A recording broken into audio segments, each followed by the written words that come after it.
Anda kembali menyaksikan Sapa Jatim, dan bagi Anda yang baru bergabung, kami tengah membahas mengawasi gizi, menjaga generasi bersama dengan Satgas MBG dan BPOM Jember. Saya langsung ke Pak Beni. Apa SOP paling mendasar yang sangat perlu diterapkan di dapur MBG, Pak Beni, untuk bisa memastikan bahan makanan hingga menjadi makanan yang siap dikonsumsi oleh siswa? Ya, mungkin tadi udah disebutkan ya, Mbak ya. Tiap proses itu pasti ada SOP-nya masing-masing. Kita tidak bisa sebut SOP mana yang sebenarnya paling mendasar dan paling harus dipatuhi, karena semua SOP ini penting. Jadi mulai dari pemilihan bahan makanan, kemudian produksi, proses hygiene sanitasi dan distribusi itu punya SOP sendiri-sendiri dan semuanya harus dipatuhi. Tetapi kalau kalau kami sampaikan, yang paling harus juga dijaga itu sistem keamanan pangannya. Jadi pemastian aman pangan tersebut bisa dikonsumsi dengan aman, itulah yang harus dijaga. Jadi tadi yang mungkin di awal saya sempat sampaikan, di pemilihan makanan itu di situ harus pastikan bahan pangan mana yang aman untuk dikonsumsi. Aman artinya bisa kita pastikan ini fresh atau tidak.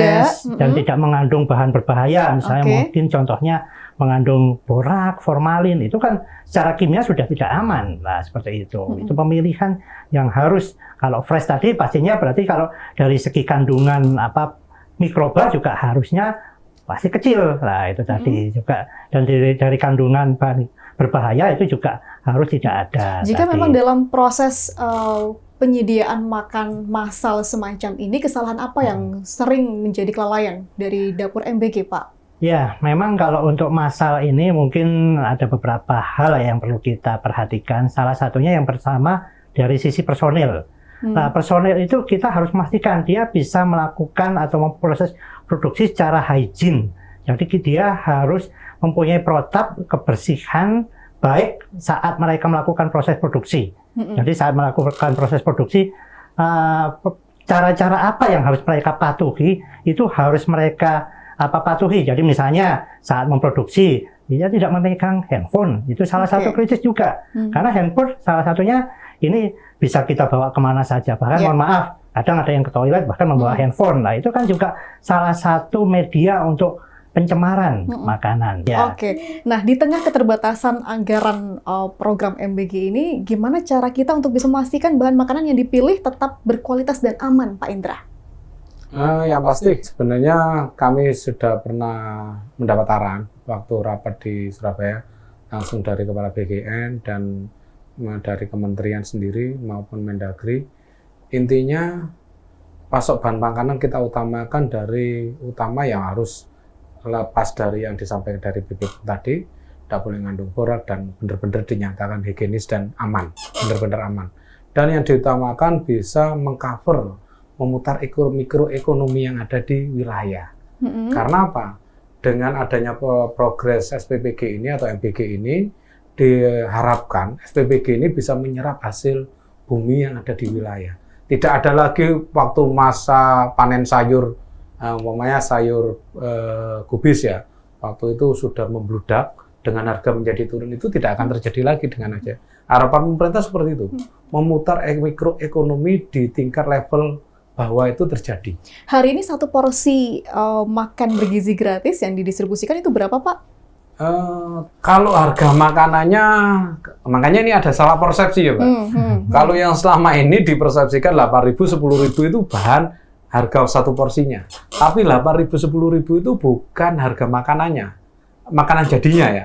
Tapi itu adalah belanja untuk nominal bahan baku. Nah, jadi kalau bahan bakunya sudah 8.000, 10.000 bahan baku, harganya bahan baku, untuk harga yang disajikan harusnya lebih dong. Bisa 20.000, bisa mencapai lebih dari itulah. Atau yang 8.000 bisa mencapai 10.000 ke atas. Kenapa? Karena tenaga yang masak sudah dibayar, operasional sudah dibayar melalui SPPG itu. Kalau memang jadinya hanya 8.000, ngapain repot-repot untuk memasak? Kan bisa langsung pesan barang jadi aja. Kita nggak perlu dong ada. Nah, masyarakat ini suka membandingkan nih, Pak, harga sekian jika kita beli di warteg, lauknya dapat ini dan itu. Nah, sementara di MBG kadang ada beberapa menu yang rasanya ini tidak layak dengan harga sekian begitu. Ini dari Satgas MBG apa yang dilakukan? Gini, terus terang keseriusan pemerintah pusat untuk mensukseskan program MBG ini sangat-sangat besar ya. Satu, sampai penyediaan tenaga ahli gizi disediakan dan kepala dapur ada, sampai relawan yang disebut relawan ya sebagai tenaga yang memasak itu sudah disediakan oleh pemerintah. Harusnya kejadian seperti ini itu tidak terjadi. Karena di situ ada ahli gizi, ada kepala dapur, ada yang memasak di training juga oleh mereka. Higienitas itu nomor 1 dan semuanya standarisasinya sudah ditentukan oleh BGN. Hal ini sangat disayangkan kalau terjadi di tataran SPBG. Lah, yang menjadi masalah kadang SOP ada yang dilewati. Ya. Nah, Jika memang sudah kejadian semacam ini, sanksi apa yang ditetapkan? Kami dengar ditutup sementara, Pak Indra? Sampai detik itu kami langsung dengan tim Satgas yang tergabung dengan BPOM ada, kemarin dari KPPG ada juga. Terus terang kami langsung hari itu suspend. Suspend dalam arti menghentikan untuk pendistribusian lanjutan dan mengusulkan suspend kepada BGN. Karena yang punya kewenangan mensuspend adalah BGN. Jika satu suspend ini, anggaran MBG dari pusat itu tetap mengalir ke SPPG, Pak? Otomatis dihentikan. Dihentikan Iya. ya? Kalau misalkan ada kemungkinan ditutup, sudah pernah kejadian di Jember? Kalau ditutup kemarin yang kejadian selama ini ditutup permanen belum ada.